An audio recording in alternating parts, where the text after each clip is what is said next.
Yeah, hi Mona. Hi. Yep. So just one quick question, like, am I audible to everyone? And is my screen is visible? Yes, it is visible. It's audible. Yeah, okay, fine. So maybe let me introduce myself. Yeah, so my name is Venkataramanamurthy. So I have like around 12 plus years of experience in QA, in which like around, so for last 8 years, I've been into automation using different technologies. 1 minute. Yeah, okay. No. So in different technologies means like I was into QTP initially, and then later, like in 2014 and 15 onwards, we started using WebDriver Selenium products. So now majorly we are into Selenium WebDriver. So I just wanted to know like about you also, like very brief one or like two sentences. So maybe I'll go with Amrita. I think Amrita, you are already working, right? And Yes, Venkat, just give me a moment. yeah, sure.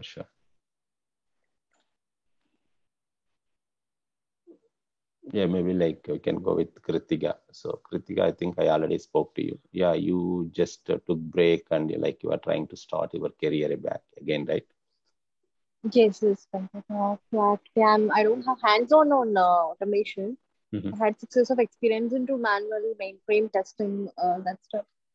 So, regarding automation, I already I know the basics and I have trained on Selenium, but I don't have hands-on.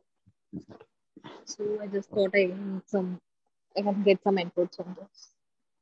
Yeah, sure. Yeah. So what about you, Mona? It's like, so you already working or like you are just planning to start your career?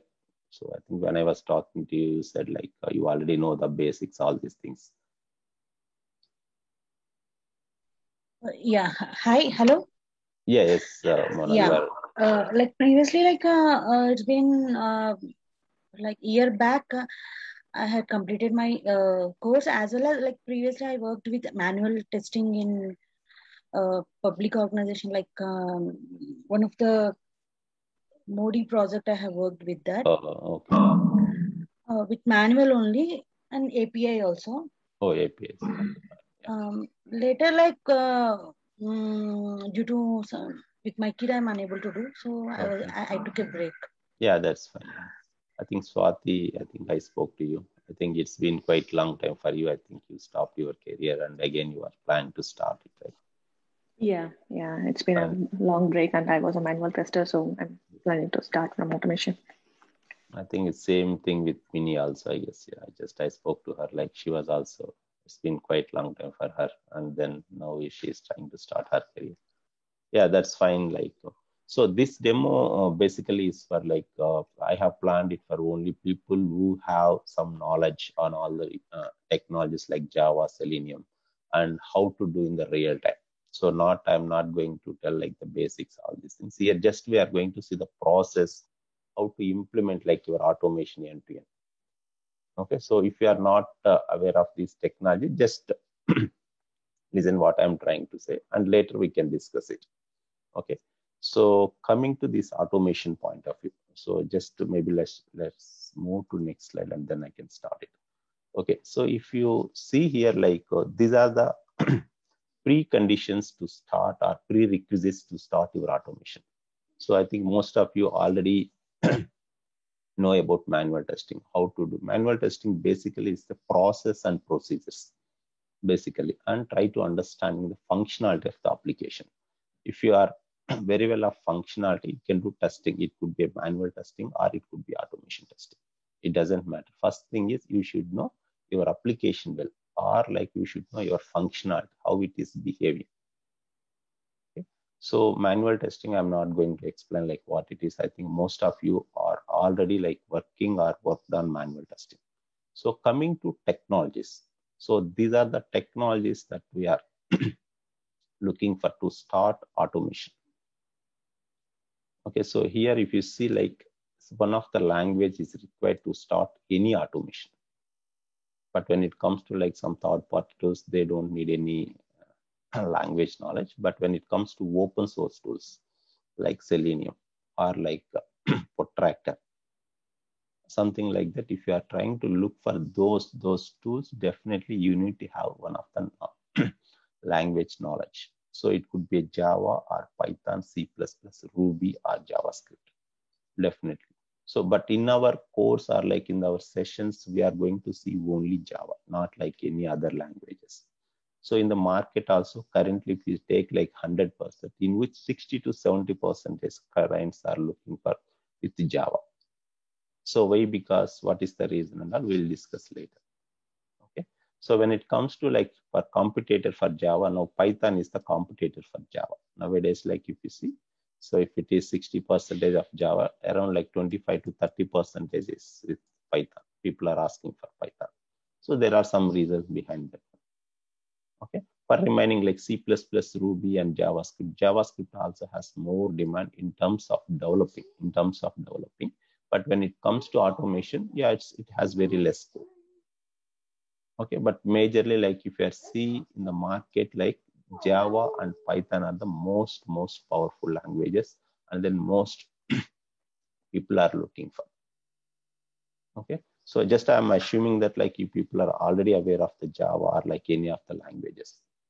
Okay, and then coming to our automation tools or libraries. So most of the automation tools they are not the tools, they are the libraries for the respective languages or like respect to scripting languages.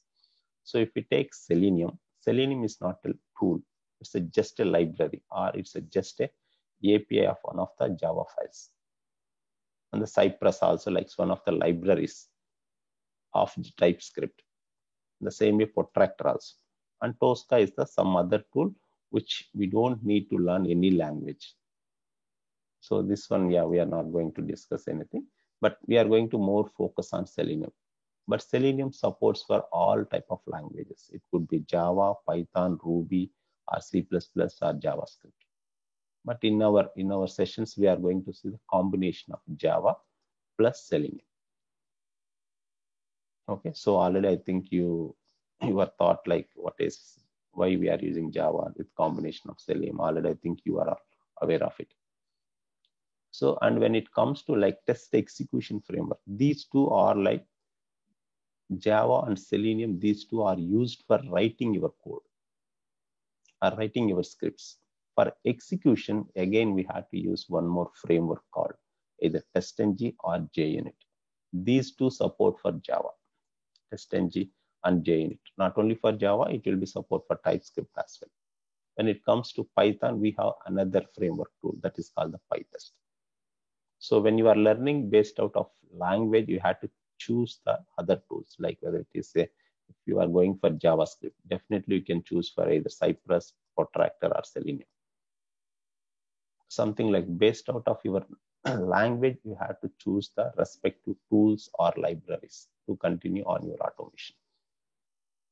Okay, so here, since we are choosing Selenium plus Java, and then the combination we are choosing either TestNG or JUnit. So JUnit also is almost similar to TestNG, but TestNG is the latest version of JUnit. TestNG is nothing but test next generation. Okay, and also on top of it, so these two are like Java, Selenium, and TestNG, just writing scripts and executing your scripts. But these are like build tools and SCM tools. SCM is source code management tools. So here, if you see, like we have a number of build tools in the market. It could be Maven or Ant or Gradle, some other build tools also. But most of the cases, like we'll be using Maven and Gradle. So these are the very popular build tools. But we'll see like what is build tool and why we are using all these things. So Maven and Gradle is the most powerful and popular build tools in the market nowadays. But Ant was the older version, but nowadays no one is using the Ant. Okay, and then this is the source control management tools, nothing but the version control tools. So nowadays you would have seen, like you would have heard from so many people, or like when you are learning any other language, they used to talk version control system like Git.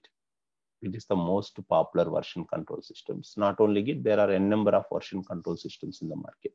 but Git has major portion in the market. If you see out of 100, like 60 to 70% market Git has. So on top of it, there are like some hosting platforms. Hosting platforms means where you are going to maintain all your source code. That is called, it could be GitHub or Bitbucket or GitLab. So in our course, we are going to see the Bitbucket. So there are some reasons why I have chosen this Bitbucket.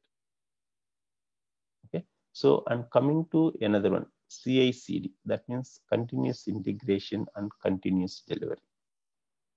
So when you write your code and when you start executing, so this can be done only in your local only. When you are local, if you want to run remotely on remote server and continuously, that means 24/7, or scheduling jobs or on-demand jobs, definitely you need to have these pipelines or Jenkins or pipelines.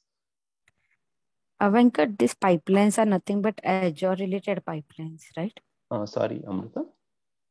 These pipelines are related to Azure. Azure also has pipelines nowadays. Like all hosting platforms are giving the pipelines option.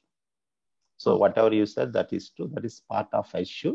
And now we are going to learn as part of Bitbucket pipelines. All are following the same .yaml file, YAML language. Okay. So if you know like Azure pipelines, yeah, same thing can be used here also. Okay. No, I'm not aware. I just heard about these pipelines, Azure pipelines also. Okay. Yeah. So pipelines, why it came into the picture? Earlier, we didn't have that option till 2016. So before that, we used to have Jenkins as a job tool. So like to prepare any jobs or to trigger your jobs, to run your scheduled jobs, we used to have the Jenkins. Now these hosting platforms, what they did, in place of Jenkins, they brought up one more feature called the pipelines. It is a within inbuilt features for these hosting platforms. So without having Jenkins directly, we can use the pipelines to run or to schedule your jobs. But we'll see later that one, what it is and why it is useful. Okay. So these are the prerequisites to start your automation. When you join in a company, at least you should have some basic knowledge, and some of them, like you should be an expert to start and to write your coding. So at least you should be an expert in the Java, Selenium, and TestNG to start and to execute at least in the local. And remaining these things like build tools and then version controls and these pipelines is a kind of advanced level, but still people are expecting for even 2+, 3+ years of experience guys also. Why? Because nowadays, like everything is the DevOps model. DevOps means development and operational. So now being a state or automation engineer is also a part of DevOps. So when it comes to you, you should be in a position to write your own pipeline, and you should be in a position to declare your stage and include in the DevOps. So, but we'll see later that one. Okay. So at least like these three, you should have some basic, at least like some idea to start and to write and execute your automation scripts. If you are not aware of it, yeah, definitely it's not. You cannot even proceed further. Okay, now let's see. So here already, I think most of you have already trained in all these areas. Maybe not in the expertise level, at least you know the basics of these things, at least like how to start, how to write your test cases, how to execute your test cases. But let's see like how it will be in a real time. So you know all these technologies and you have been hired by a company, and as soon as you joined in a company, so you are assigned to a project where you have to start your automation from day one. So nowadays, like companies are doing earlier and all, like if you go back a few years ago, you used to have like at least 2 to 3 weeks of breathe time when you joined in a company. Like they used to provide like some KT sessions and to get all accesses to the client. Definitely they used to take at least minimum 2 to 3 weeks. But nowadays, as soon as you join, within a day or 2 days, they are expecting you to start automation. So let's move on to, just I am assuming that most of you guys are aware of these technologies. Okay. Now let's move on to next one. So from here we will see it. Now let's say you joined in a company, so where you are required to start your automation. So here already test cases have been identified and they're ready for automation. So you have been hired to automate those test cases. So their assumption is that already you have a knowledge on all these preconditions or prerequisites that whatever we have seen, and then just they are given these are the test cases that go ahead and automate it. Okay, and here also two things we have to keep in mind. So when you join in a company, there will be two types of projects generally. So one is the brand new scratch project. So there is no automation, nothing, and you have to start it. So that is from scratch. Right. So another one. So there is a project, this existing project. So in the middle of the project, and you joined in the middle of the projects. Another one is the existing project. Okay. So there will be a process wise, there will be quite different. There is a big difference between these starting projects from scratch and existing projects. Okay, just assume that you joined in a project where it is from scratch. Let's say already it was they were working on the manual testing and they have some approved or baseline manual test cases. Now they are trying to automate those test cases from the scratch.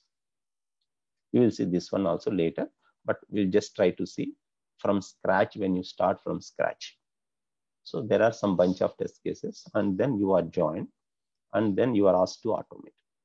So now the first question, if you are already have very good experience, definitely you know where to start and how to start. Directly will go that particular place and then you will start writing or whatever required, you will go and ask them and that information they will provide you. So now since we don't know anything, like we are the manual testers and suddenly we got a project and we were pulled into the automation side and then asked us to automate. Now where to start? That is the first question. So just like that, generally when you joined in any training institute and all, like what they are going to do, they are directly going to start writing the scripts using your editor. It could be IntelliJ or like Eclipse or any other view source code or anything.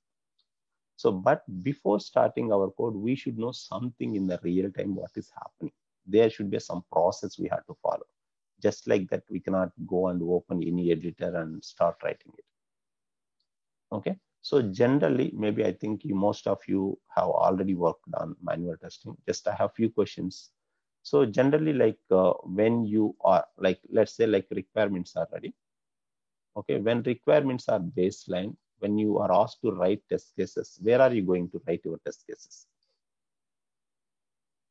So generally, like, yeah, once your sprint starts, let's talk about the sprint. So when sprint starts, that day one, that all requirements are ready.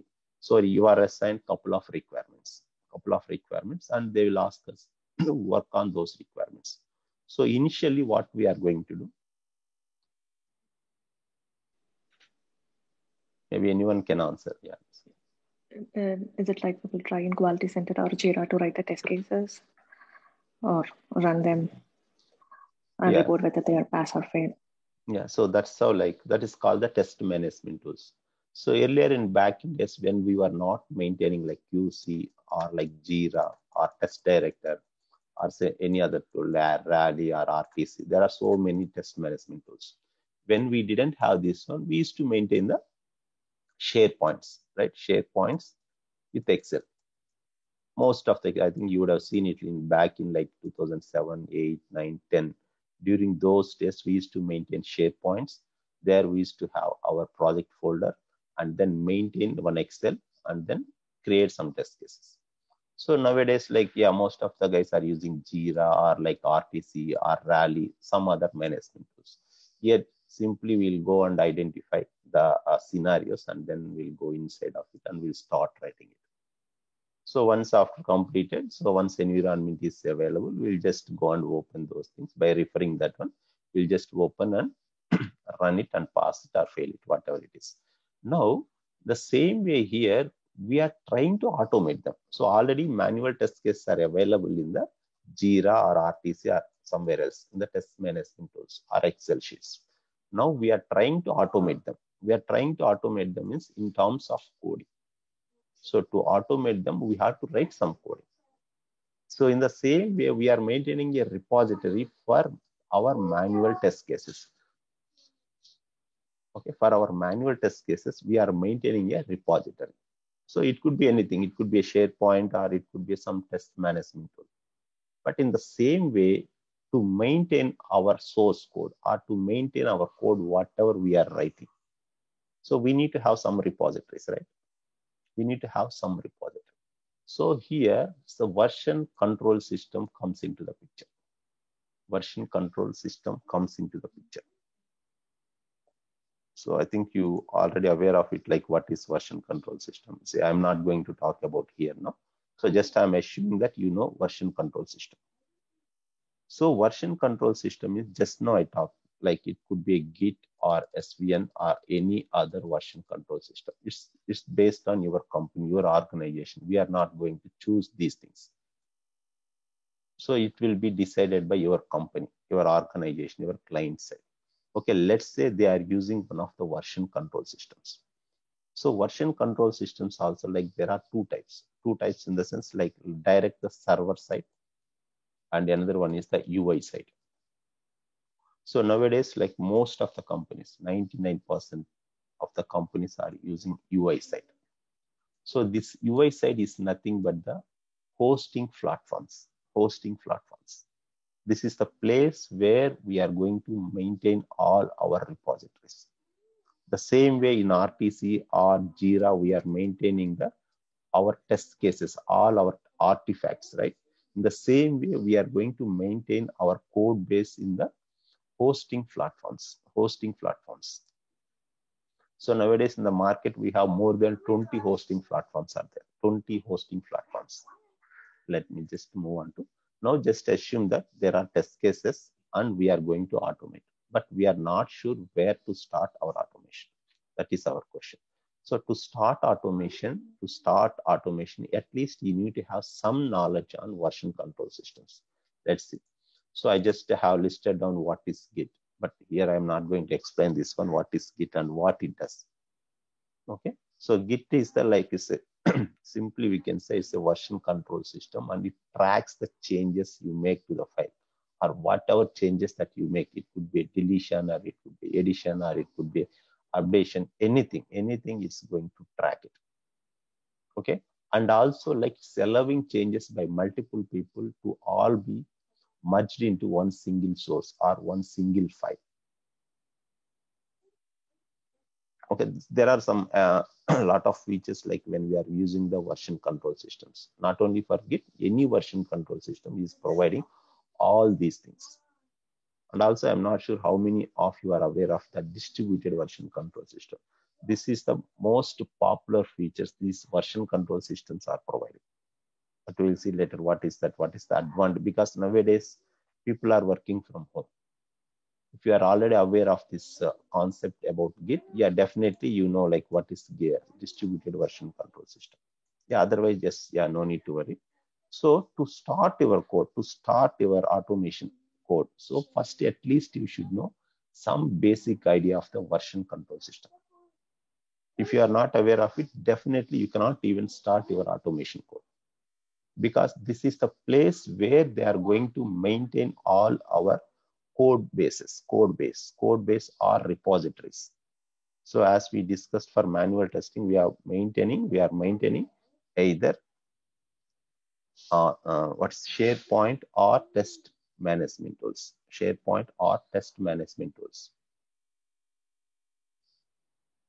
Okay, now, so this one, at least we should know some basic commands and what are the Git. And if you see, like I have listed down some commands, like around 15 to 20 commands.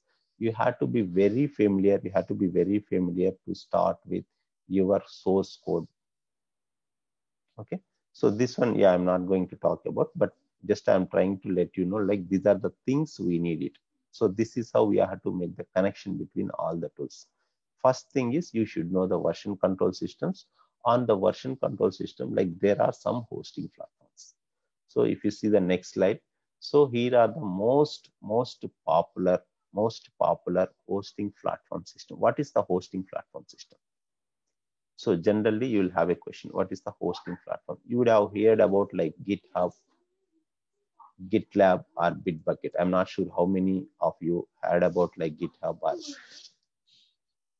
GitLab and Bitbucket. So these things, how they are doing it. So by, let's say like this is the Git. On top of Git, this is the underlying structure to develop these applications. So this is completely server-based application. Yeah, this is completely server-based applications, and here we cannot directly work on using Git server. Why? Because I'm just trying to give an example. Let's say if you are working on the Unix platform versus Windows platform, which one is more convenient and which one is more handy for us?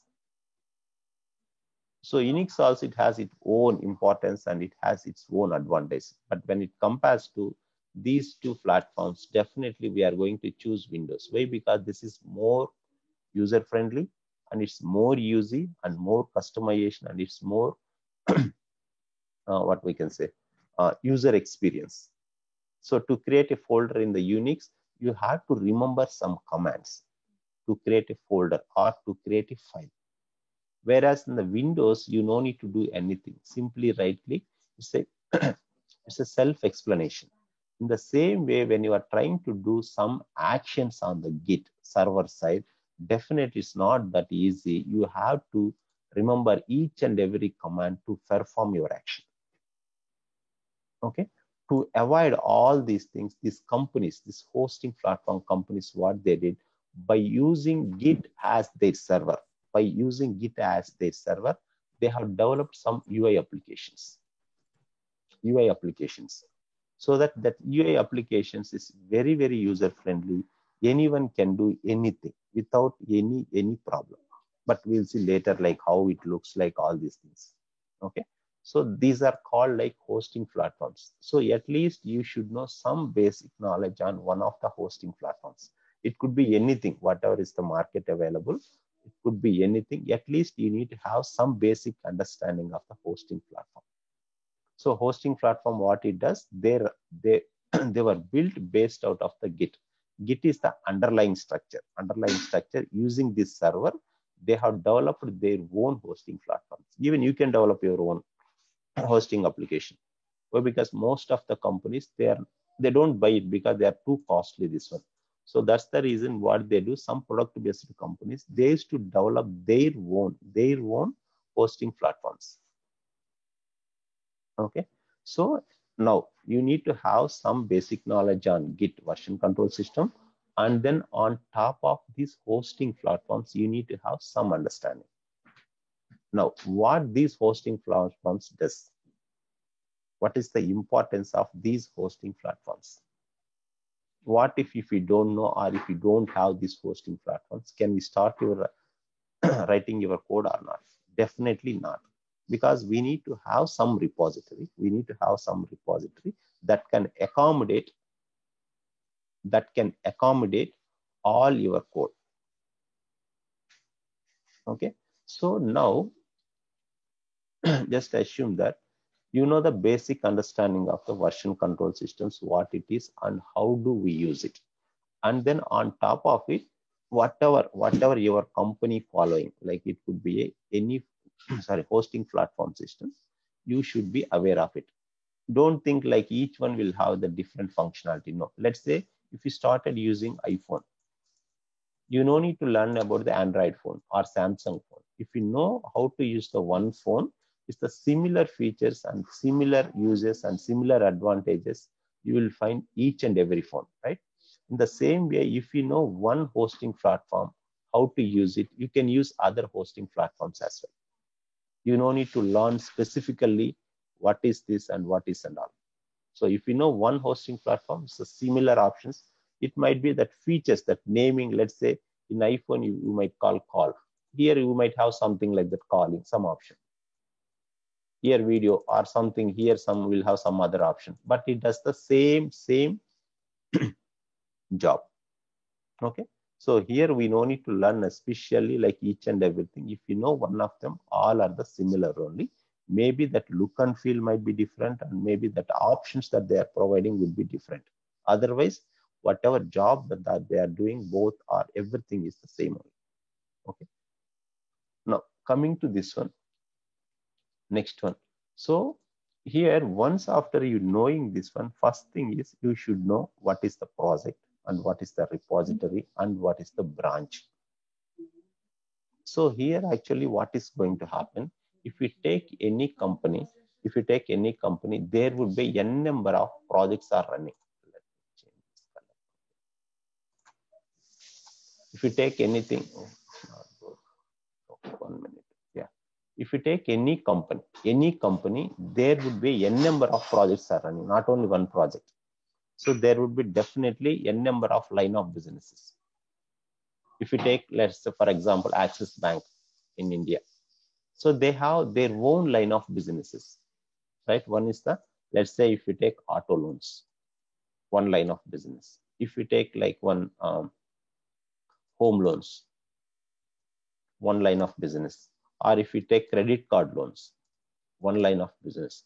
Each line of business, again, they will be having n number of applications or n number of projects again, right? If you take auto loan, it's a two-wheeler auto loan and four-wheeler auto loan, commercial auto loans, something like that. We will be having so many applications or sub-line of businesses. Okay, so for each and everything, here is the Axis Bank is the company.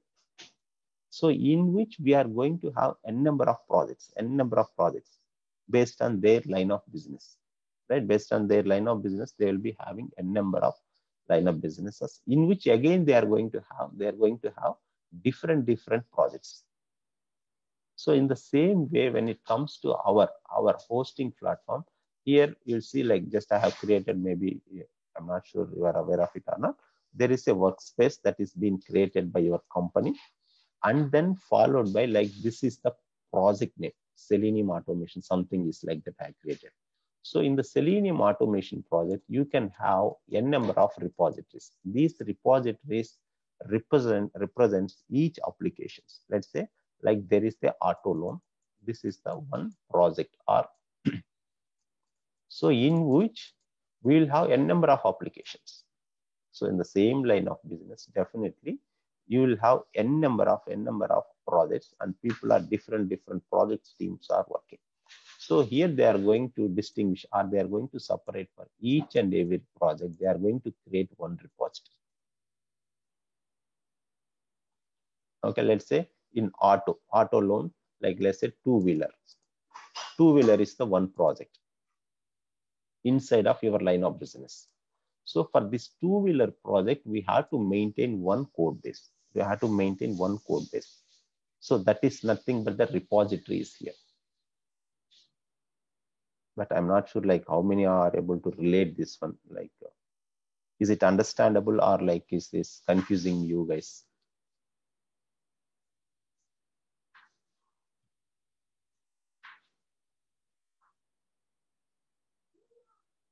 Yes, no, yes.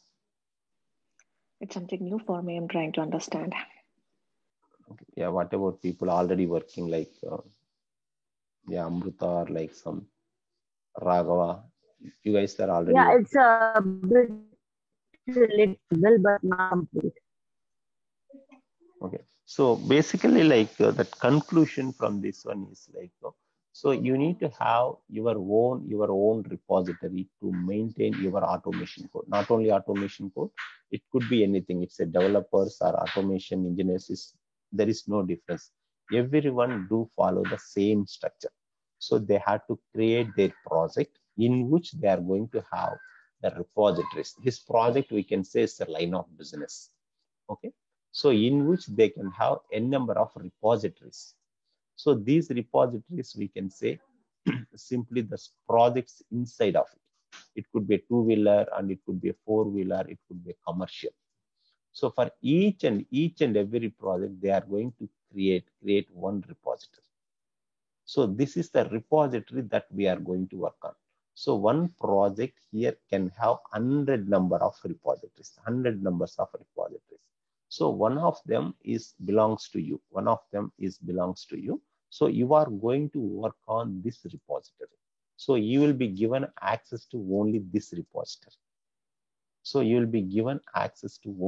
repository. and you are going to work on this one. So you may or may not get access to other projects or other repositories. So now just assume that we are using some Bitbucket hosting platform in which they have to create one project. Under project. Yeah, Venkat, one question. Yes, so please. by repository, you mean that it is basically the place where we would be maintaining our code, and also like, different jar files and all that supports that code basically, right? Yes, exactly. Yeah, this is the place where we are going to maintain all our source code. It could be a jar file, or it could be just a Java class file, or it could be a properties file, anything that supports for running your application. We are going to maintain all our artifacts here. So okay. under that respective repository. Okay. So for every project, we'll be having one repository. Exactly. Right? For each and every project, we'll be maintaining one repository. Okay. So if you are belonging to that project, definitely you will be given access. And here also, like, there are different levels of accesses, but we'll talk later then. Okay.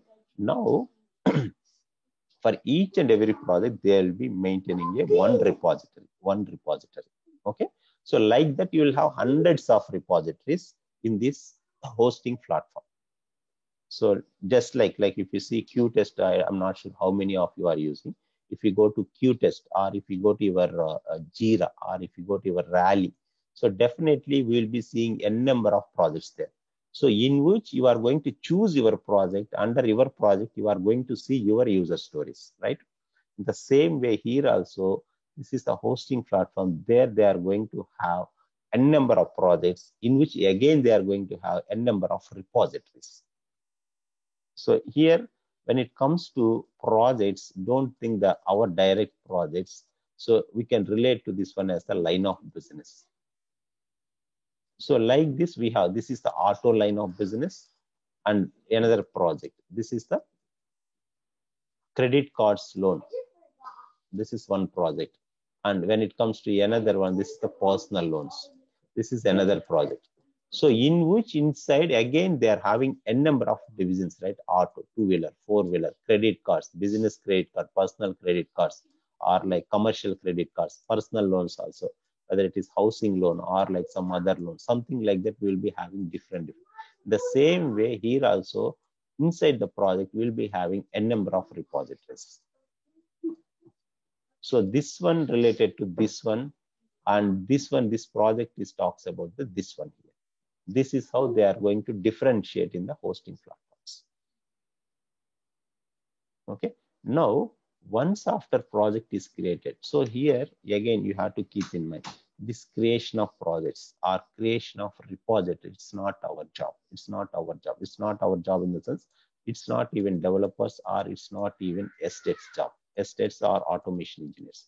So there will be another team that they are going to, because when you joined in a company, in the Jira, you are not going to create a project, right? You are not going to create a project. Someone else will be creating on behalf of your project team, right? Here also same thing. So in the hosting platforms, these two guys are not responsible. There is another team called the DevOps or AppOps, operations engineers or DevOps engineers. They are the one who is going to maintain, who is going to create all these repositories. We are the one who is going to use them. We are the one who is going to use them, but we are not going to maintain. We are not going to create it. But there is a significance, importance role for us also. Okay. Now there is a project. Inside project, there is a repository. This repository is belonging to you. This repository is belonging to you. Now you have to start working on this repository.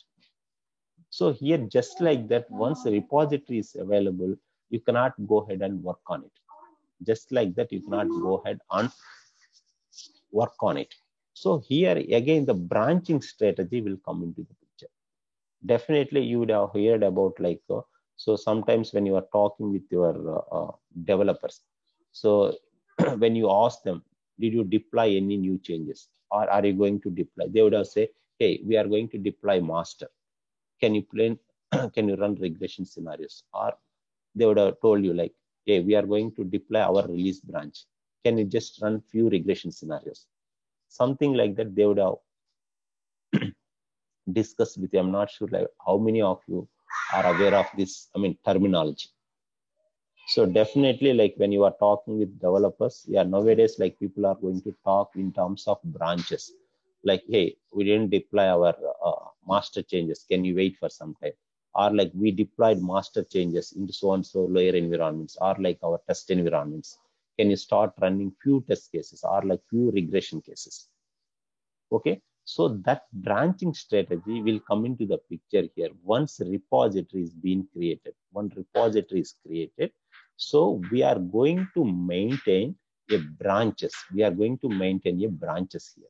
So here, once repository is created, we are going to create our own branches to start work on our requirements, our test cases. Why? Because there is a repository. This repository is belonging to entire project team, not only for you, not only one resource. It's for the entire team. So here, in which you are going to have your own branch. Let's say some XYZ. Let's say 4 developers are there, 2 estates are there, 1 TPM is there, 1 Scrum Master is there. So they are going to have their own respective branches to work on. So here branching strategy will come into the picture. Branching strategy. So we can have master branch here. If you see, there is a master branch, there is a feature branch, there are some other branches. These branches are personnels, individual branches. There are significance in their importance for each and every branch. Master branches, release branches, feature branches, child branches, individual branches. So for each and everything, it will have its own importance.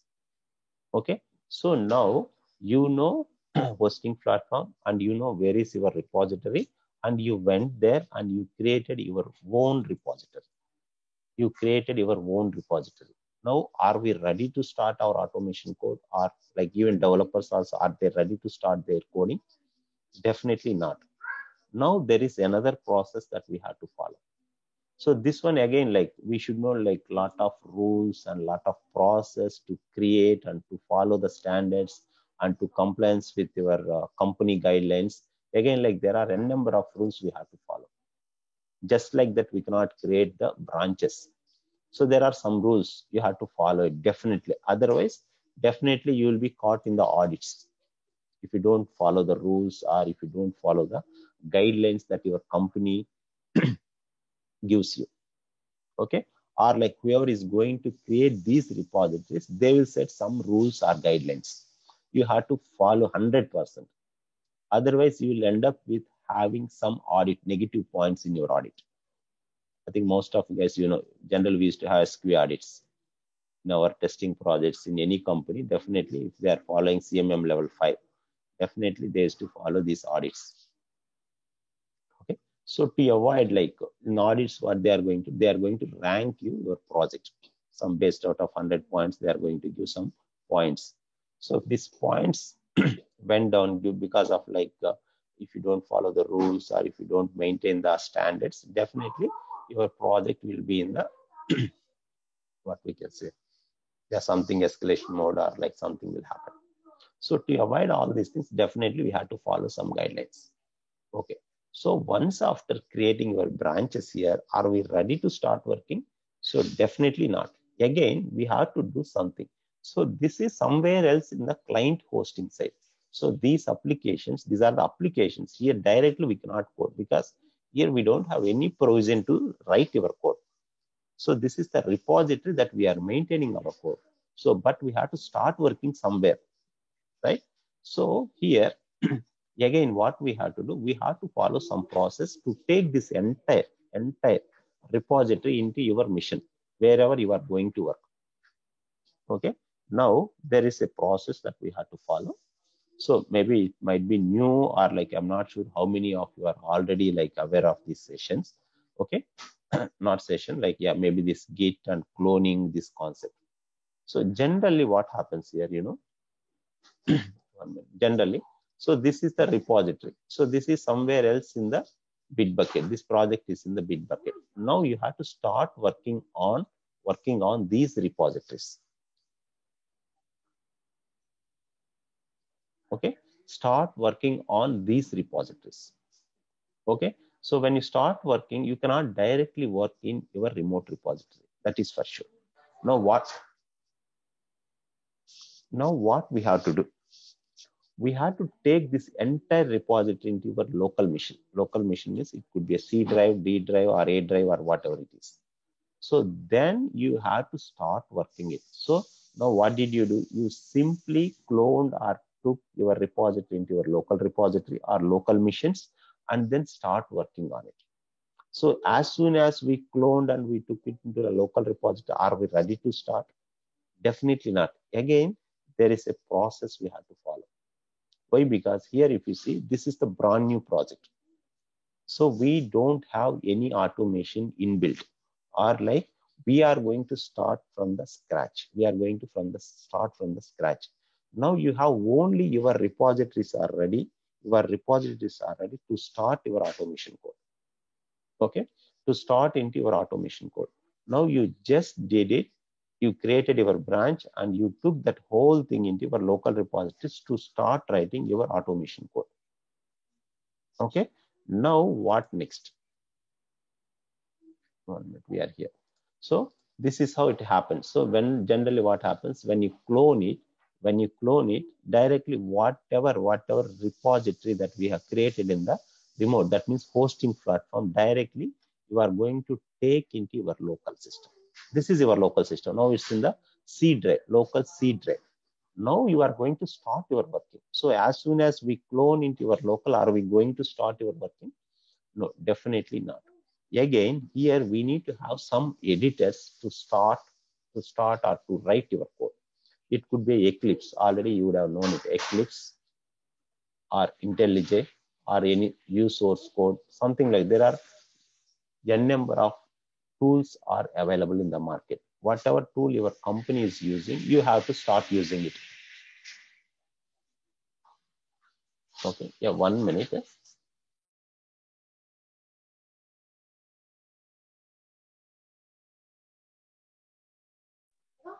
Okay, so you have to start using it. So this is the repository.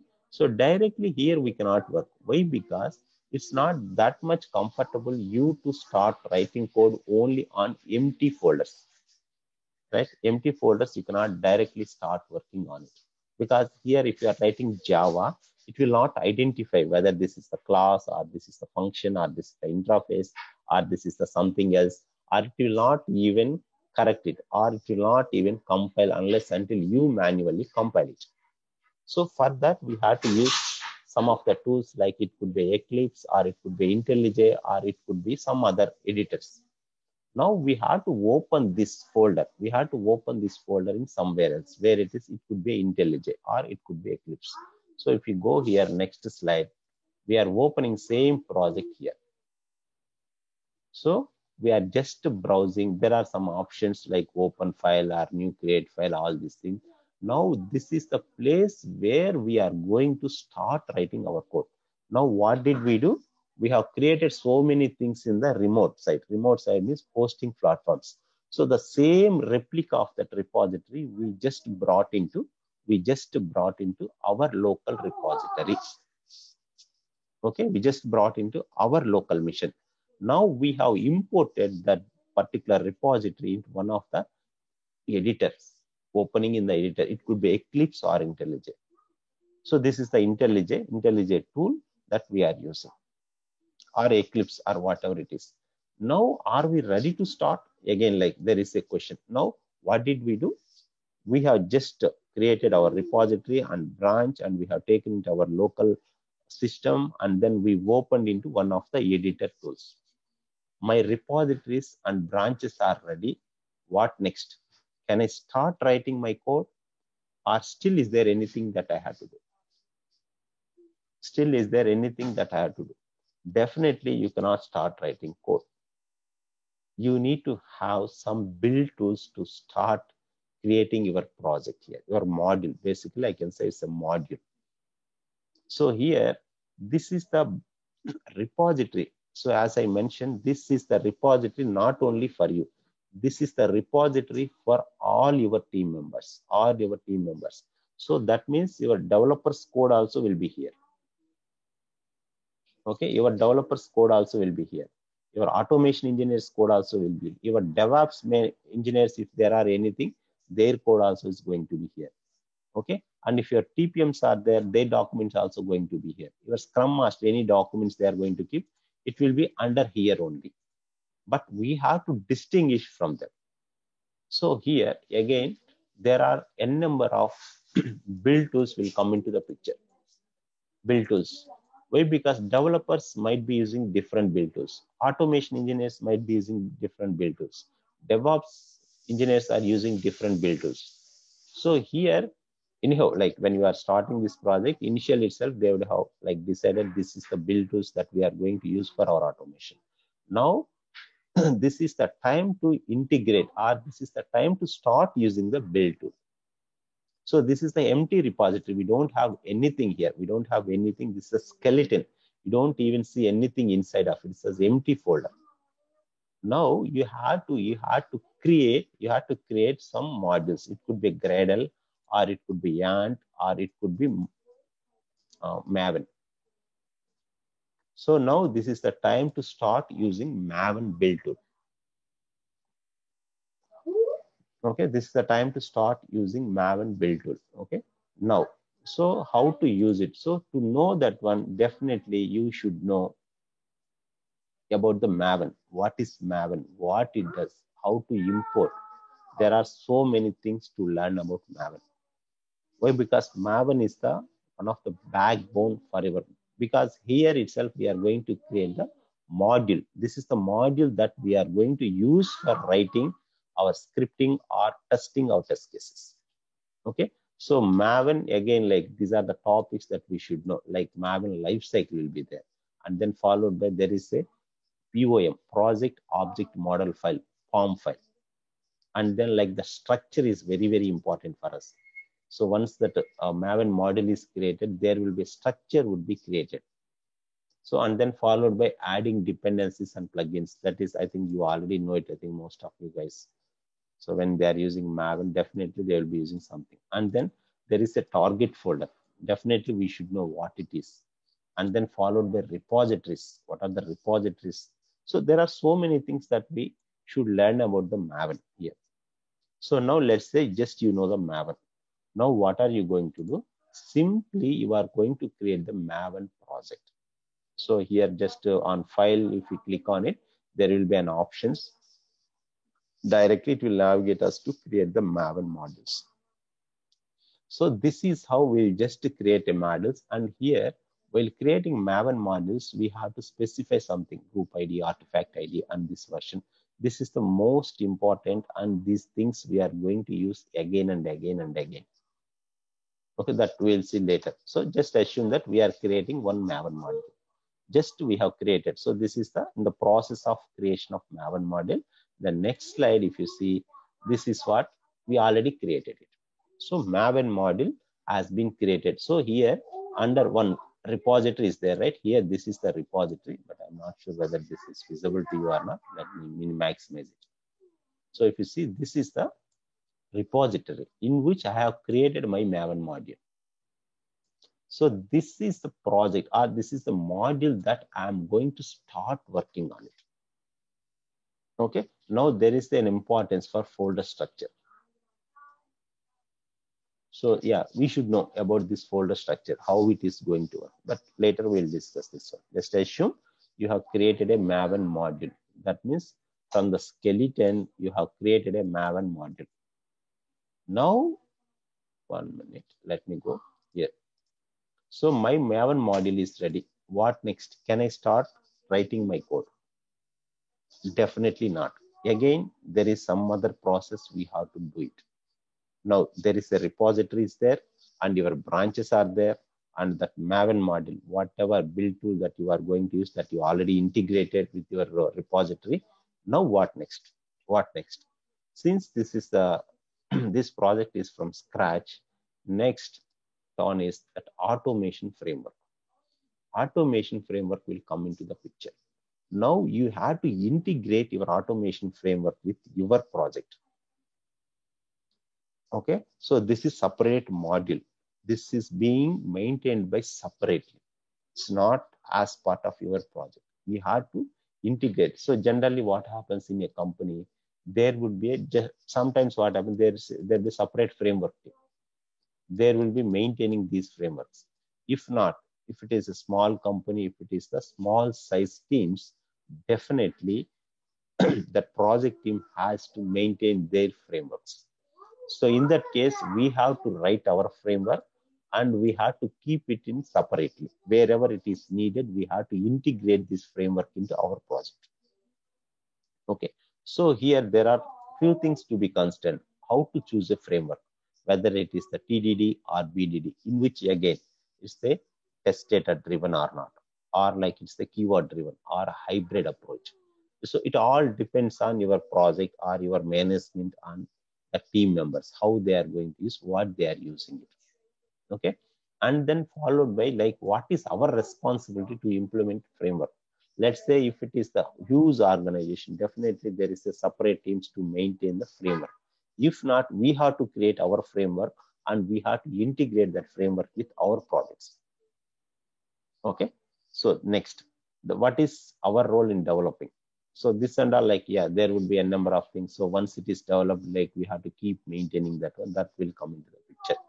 And then like we should know some framework components, and then we should know how to integrate that framework into our project.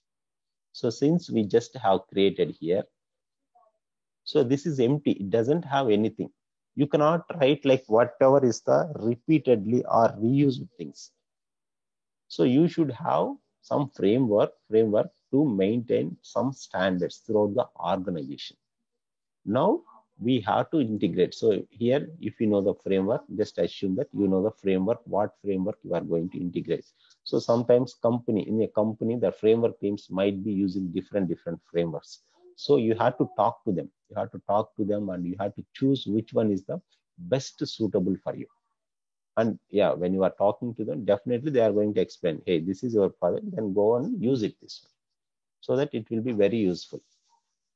Okay, now you know what framework to choose. Now, how to integrate? So there are a number of ways to integrate. So one is using Maven dependencies. This is one of the big concept, that Maven dependencies, like so whatever framework that what they are going to do, they are going to convert into a Maven dependency. But maybe I'm not sure like how many of you are aware of it. Like when we are using POM file, we'll be simply copying and pasting some dependencies. Those dependencies are coming from public repository. But this framework belonging to our company, it's our proprietary tool. So this one also, what they are going to do, they are going to convert into one Maven dependency, and they will keep in company's repositories. Like Maven, how Maven is maintaining the central repository, we are going to keep in our remote repository. So companies will be using a number of tools to maintain their own repositories. Why? Because each and everything, let's say our project is dependent for another project. Another project is dependent for some other project. So to reuse that one, what they are going to do, they are going to convert whole thing into Maven dependencies, and they'll be maintaining in their own repositories. Those repositories are called remote repositories in a company. So there are a number of tools that are available to maintain this one. So this is completely different than what we are seeing, like here Gate or hosting platform, right? No, these are not those ones. These are something else, like JFrog. Some artifact repositories are there. These repositories are called artifact repositories. So they are going to convert that whole framework into Maven dependency, and they'll keep in the one of the artifact repository. That is nothing but the remote repository in a company. So we are going to pull those dependencies from remote repository. So how to integrate here? There are so many ways. One is this one, using Maven dependency. Another one is the submodule concept. So submodule concept means there is one concept in the Git repository itself. In the Git repository itself, we have one more concept called the submodule. So using this submodule, we are going to integrate. We are going to integrate using submodule concept our framework into our project, and then followed by, if it is not possible, if it is very small project, it's very one-page application, definitely they are not going to maintain, because this is for huge complexity project and huge size projects, big size projects. So when it is the small one application, 2-page application, definitely they don't follow all this up, because to maintain this one, they have to spend a lot of money. So here, jar files will come into the picture. So what they are going to do, they are going to convert entire thing into jar file, and the jar files they'll be using as a, they'll be updating their class path, and then they'll be using it. Okay, now assume that you know how to import using this one of these methods, and you just integrated your automation framework into your project. So where are we? Yeah. So we are here. Okay, so now what next? Are we really going to start our automation code? Now we are ready to start writing our automation code. So before writing our automation code, what are the prerequisites that we should have it? One is hosting platforms. In the hosting platform, we should have our repositories and our branches. And then we have to take them into our local repositories. And that means local missions. There, again, you have to integrate with the Maven modules. And then on top of it, once that is created Maven module, again, you have to integrate your framework into your project. So then only you are ready to start your automation. Now, next, to start automation, you should know very well about the Java and Selenium. So these are the topics generally we need it, but now I'm not going to talk anything about it. But these are the things that we should know. When you are start writing your code, you have to be at least 50 to 60% familiar in all these topics. It could be anything. So fundamentals or whatever it is. So it should be something you should have some knowledge to start writing your code.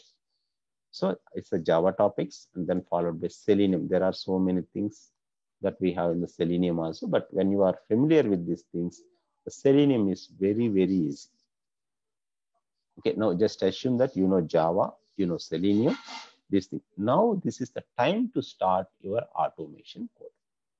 It's the time to start your automation code. Okay, now I'm going to next slide. So here we have to follow some structure.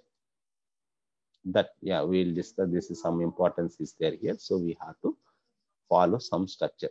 Now here, what are we going to do? We are going to start writing our code. So are we going to start code just like that? Definitely not. Here also we'll be following some patterns. Let's say you are following page object model pattern. You have to follow that throughout your organization. Okay. So here what we are going to do, here if you see some base class. So I'm extending some base class. This is coming from where? My framework. So I have written something like initialization of driver or something, whatever is preconditions, whatever logs that I am trying to log, whatever the reports that I am trying to generate, what are the data providers that I am trying to support. So I'm going to have everything in my framework. I'm going to use those classes into my project now. So here, this is the base class. From base class, I'm getting so many things like WebDriver, all these things. Okay.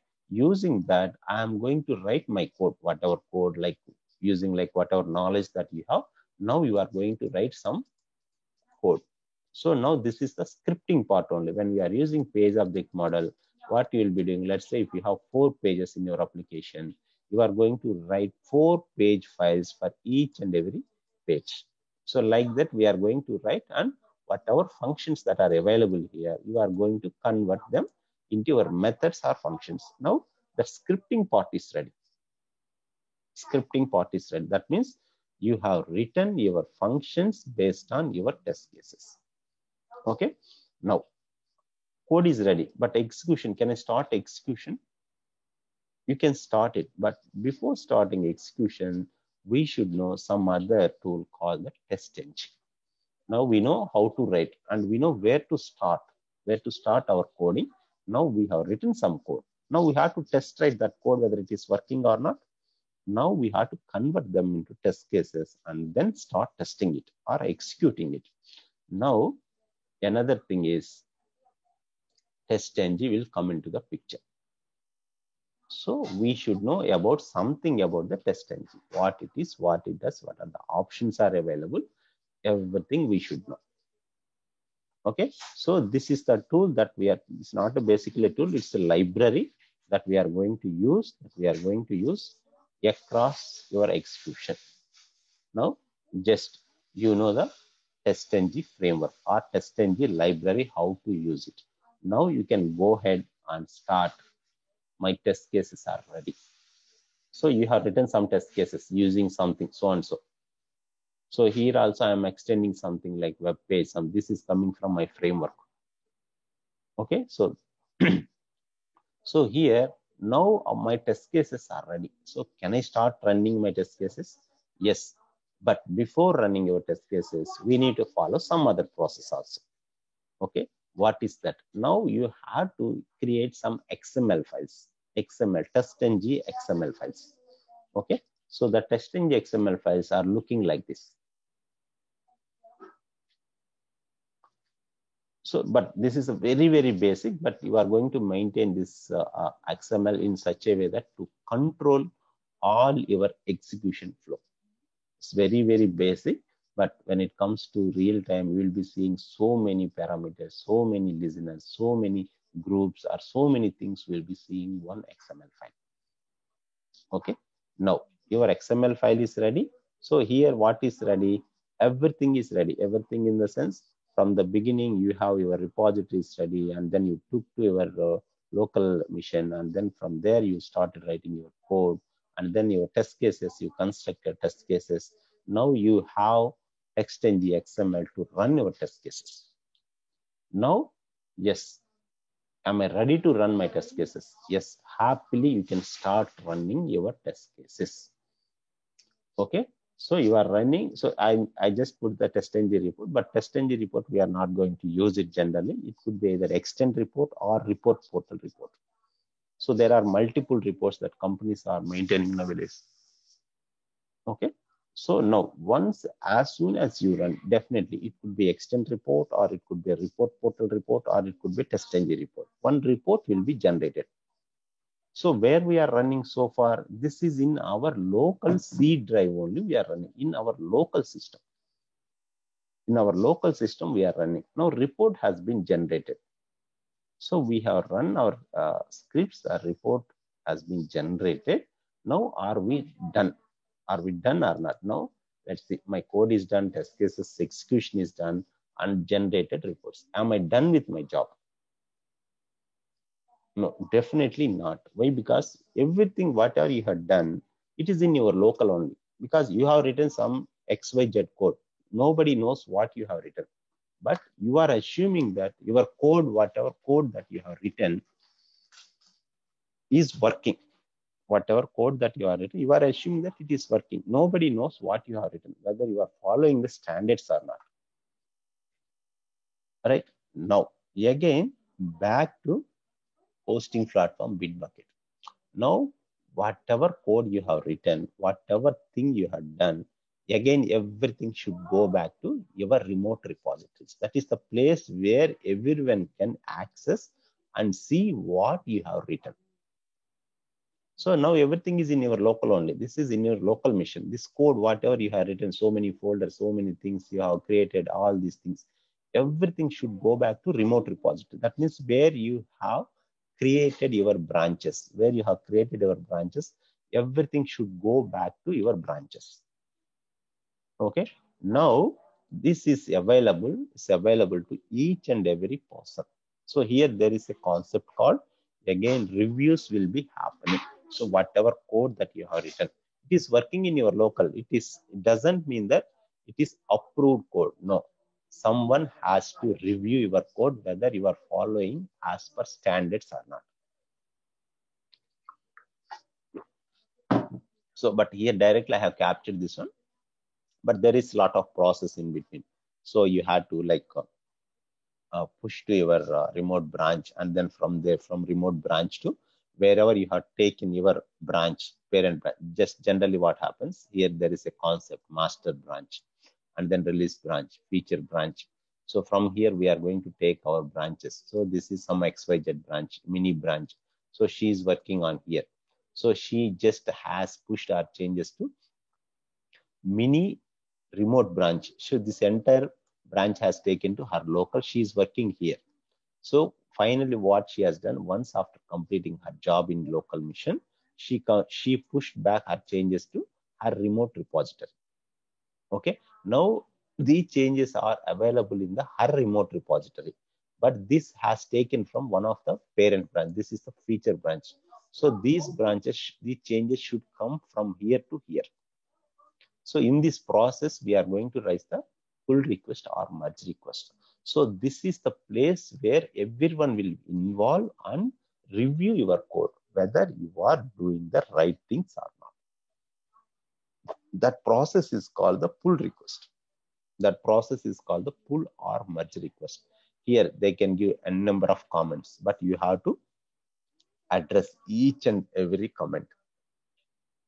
Okay. So just like that, you cannot merge or do, no.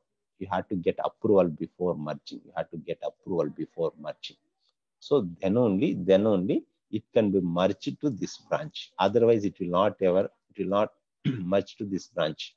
It will be failing always. Why? Because you don't have any approvals, and whatever comments that they have given, you have not resolved. So you have to resolve each and everything, and then finally merge here and then test this branch. Okay. Now, what did we do? 1 minute. So I have created the pull request for my all changes, and then followed by I have completed. I got the approvals and everything is done. Now what next? Am I done my job? No, definitely not again. Why? Because whatever execution that you are done in the local only. So how to run your test cases in the remote repositories? That means some remote server. Why? Because this everything we are doing in the local mission. But it has to run somewhere else when you are not available. That means that is called the CI/CD integration, continuous integration and continuous delivery. That means you are running your test remotely somewhere else without your presence. That is called CI/CD. Now what we have to do for that one? So everything we have written in the local only. 1 minute. Yeah, in the local only. Now we have to make sure all our test cases are running in the remote server.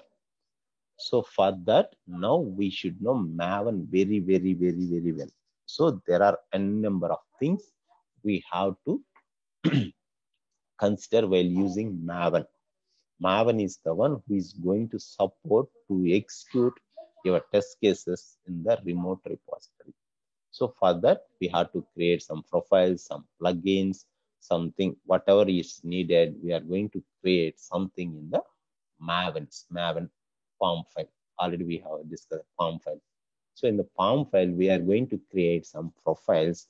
Whatever XML that we have created here, we are going to link this XML to our Maven profiles. So here I'm just linking that Maven profiles, that XML, whatever XML. We have to link them to your Maven profiles. So now what happens when again, whatever changes that we made it here, again, same process. We have to push back to a branch and then merge to that branch. Now profiles are ready. How to run these profiles in the remote repository? Okay. So here there are so many things to be considered. Selenium Grid is the one who is going to support us to run our test cases in the remote repository. Selenium Grid is the one. Okay. So now, as we discussed on Git, we are creating so many hosting platforms. Since this is the server side, it's not that easy to use it. So that's the reason what they did. They created the hosting platforms here. The same way, to use the Selenium Grid, there are so many companies created their hosting application on top of Selenium Grid. It could be a Sauce Labs. It could be a Selenium box. It could be something else. So your company is going to have one of these hosting remote servers to execute your test cases. It could be a Sauce Labs, or it could be a Selenium box, or it could be something else. There are so many tools are available in the market. Using Selenium Grid, they have created their own applications, UI-based applications. Okay, some people are doing what they are doing. Instead of using these things, they are creating some images using the Docker files. Even if you have good knowledge on Docker, you can create your own image to run your test cases. But this is not that easy to create and maintain. So that's the reason people are going for buying some third-party tools to run their test cases remotely. Okay, now 1 minute. Just assume that you have your profiles ready and your company is maintaining some tool, like it could be a Selenium box or Sauce Labs or something else, whatever it is. Now, to run this one, again, we need to have the pipelines. So pipelines, that is our responsibility to create the pipelines, and we have to map. Now here, that how the mapping is coming. First, testng is your XML file, right? Testng to Maven. Okay, Maven to your pipeline. Okay, this pipeline is running on Selenium box or Sauce Labs. Sauce Labs. Now, this pipeline, what it is going to do, it is going to trigger, maybe it's 24/7. It's all depends on how you are going to configure. How you are going to configure, it is going to trigger 24/7 or on demand basis. That means on particular Monday, let's say like every Monday morning you want to trigger, or like every Monday evening 6 p.m. you want to trigger. So like this, we are going to configure these pipelines. Like this, we are going to configure while writing in your .yaml file. You are going to configure. So here I'm just calling this my automation profile here. If you see here, so this is, so I can create my own stages or profiles for regression, sanity, or default one, something like that. But don't worry, what are all these things? This is something like, yeah, in .yaml language it has been written. Now, once that is written, now everything, again, as discussed, whatever changes that we made it, again, it has to go back to your remote repositories. Okay. But here, again, like there would be a number of processes. We may not be able to cover everything in one session. So just like that, as soon as we are done with these pipelines, it will not run. Actually, there would be so many things will be involved to run this one. So there is now the DevOps concept will come into the picture, DevOps. So this DevOps, whatever that we have written, this is one of the stage. There would be a number of stages like building, that unit testing, and then Sonar gateway, and then followed by automation test. Here automation test is coming, and then followed by deployment, and then followed by rollbacks. There are so many steps will be come into the picture whenever you are trying to make any changes to your remote repositories. So here, this is one of the stage that we are working. So we have to integrate whatever pipelines that we are writing into that whole DevOps model. This is the whole job that is being prepared by, DevOps engineers. Because like, just like that automation, when it will happen, when your test successfully executed on the application, the changes are made, then only that will be deployed to environments. But maybe this process is completely different. This is how it's going to be. Okay. Now, so we have created our profiles and we have linked from TestNG to Maven, Maven to pipelines, and pipelines to some remote repository. So how do we know whether they are successful or not? So just, this is one slide I just captured it. So generally what happens here, we have some option called pipelines within the Bitbucket itself, So we are going to trigger, or we are going to schedule automatically, or we are going to trigger manually. There are two options, but here we have so many options that we are going to use it. So these are the things, like when we trigger it, when we add any file, automatically it will pick and it will execute your automation test cases. Now in this process, what happens, without your presence, automatically jobs will be triggered and automatically reports will be configured. I mean, whatever emails that we have configured, the reports will be sent out. Now your job is done. This is what we are going to do it. This is the entire process that we are going to do it.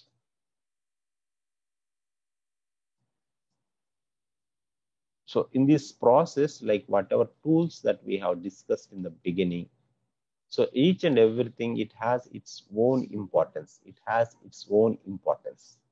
So Java, it has its own importance. Selenium, and then TestNG, and this Maven, and this Gradle, this version control systems, and then these pipelines. So each and every tool or technology, it has its own importance to complete your end-to-end automation. So not only like just writing script here and executing, no.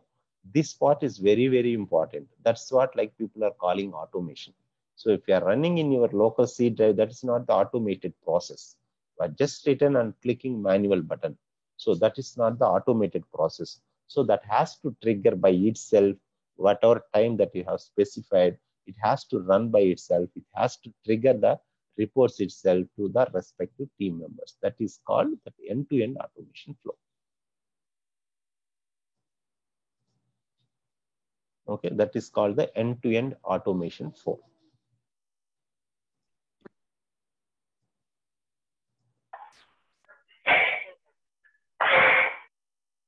Okay, so yeah, this is like end-to-end, like we are not discussing anything about tools, their importance, all these things, but I'm trying to show like what are the tools that are being used throughout the end-to-end flow.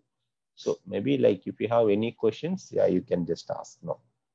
This is how, like generally, when any company, this is the process that they do follow.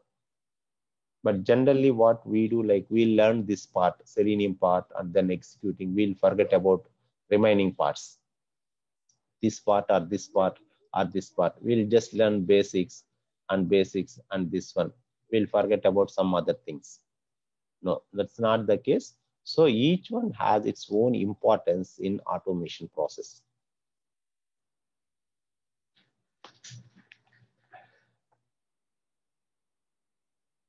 So any questions here?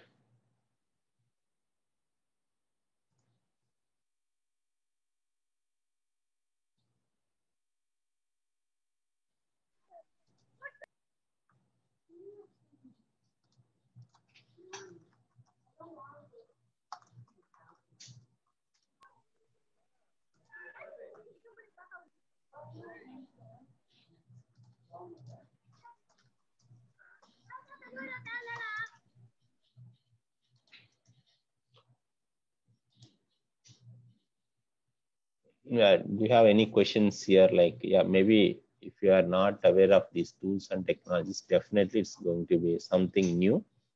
But yeah, this is the process that would happen in any company. So Venkat, as part of this these sessions, are we going to discuss all these things in detail, as in we are going to do them practically and then do some hands-on around it? This one two ways, Shilpi here. So to discuss about in detailed one, yeah, I'm going to teach it from scratch thing. And another one is like there are people, they know already Java. They don't want to again go into details, or they know Selenium, or they know TestNG. So for them, like this process, how to make it in real time, I'm going to take it in the real time with real examples. That is one way. And another one is people who really don't know this from scratch. First, we'll teach about all these things, and then we'll talk about this real-time process. Okay. This is how I'm going to do. Like this is like whatever we have discussed. I thought of giving for only like people who has knowledge on these tools. But yeah, now we have like people like who knows or we don't know these tools. Yeah. This is how like this is going to be two ways. One is like people already knows it. I'm going to tell only those things. People who don't know, we are going to talk about again these things. Java, if you see here, what is that? Yeah, here so many things are there. We are going to discuss in detail each and everything if you really don't know. And also like same Selenium, and here also there are some concepts are there. So everything we are going to discuss in detail.